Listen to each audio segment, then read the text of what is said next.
Now, award-winning novelist, Australian novelist, Kate Morton, has popped into Shearer's this afternoon. Welcome again to Shearer's, Kate. Thank you for having me. It's lovely to be here.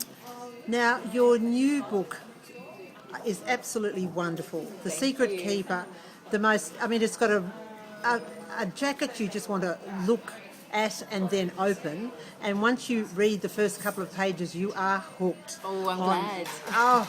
Especially there are two amazing characters in it. There is Dolly, who's the mother, Dorothy, and Laurel, the daughter, and they are amazing characters, and you just want to find out exactly how everything fits in and the puzzle fits in, and it's a great story. Well done. Thank you very much. Now, how did they develop these two wonderful, Laurel and Dolly? Well, I put before I even write a word, I spend months and months coming up with the world of my story, and that includes the characters.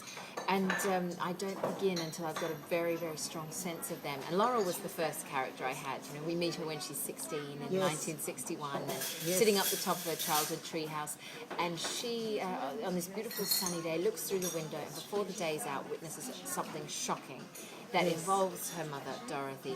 And this event, her witnessing of something she shouldn't have seen, ties them together they're mother and daughter, so they were always going to be tied together, but this really bonds them over this secret, this unspoken secret for the rest of their lives.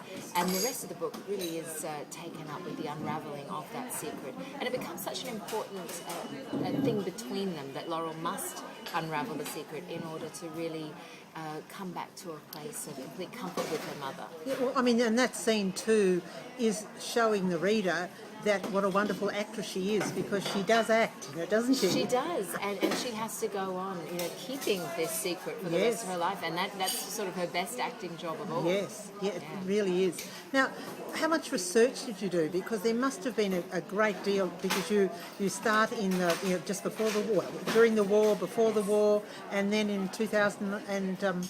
11, yeah. Yes. I do a lot of research, but I love the research. As a reader, I read non-fiction, and history is something that fascinates me. History in itself, but more than that, the way it ties to the present. And so I spend a lot of time reading books about, for the Secret Keeper, I read about Blitztime London, diaries and letters and memoirs, and I really wanted to not just to create window dressing in the book, but get a real feel and authenticity for how it would have been to live, during such a dynamic period as that. You've really answered the next thing I was going to say, because with a young family, it must be difficult to be able to not only do the research and write, but also relax with reading as well. It is, but I write for love. So even though it is my job as well, it's something I would do anyway. The research I read about the sort of periods I would read about anyway. And I often think if I didn't have a deadline to write to, I could get lost forever in the research period. So as for how I juggle children in there too, I think it's the same as it is for all working parents.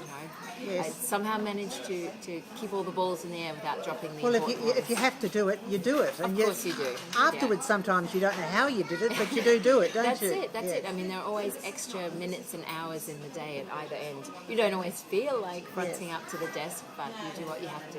Now, I can remember you telling me that as a child you loved Enid Blyton. Oh, I was mad for Enid Blyton. Who else were writers that you enjoyed as a child? As a child, I had lots of books, but they were all secondhand because my mum's an antique dealer. So I sourced a lot of them myself in the dim, dusty back corners of secondhand shops.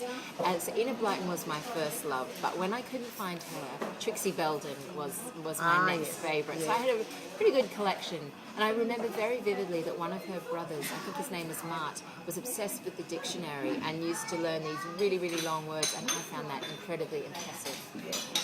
Look, thanks for talking with me today. I urge anybody who is reading or listening to you today to read The Secret Keeper, because it's a fantastic book, and it's a book that you really can't put down. Oh, I'm glad. That's the greatest thing for me to hear, so thank you. Take care. Thank you.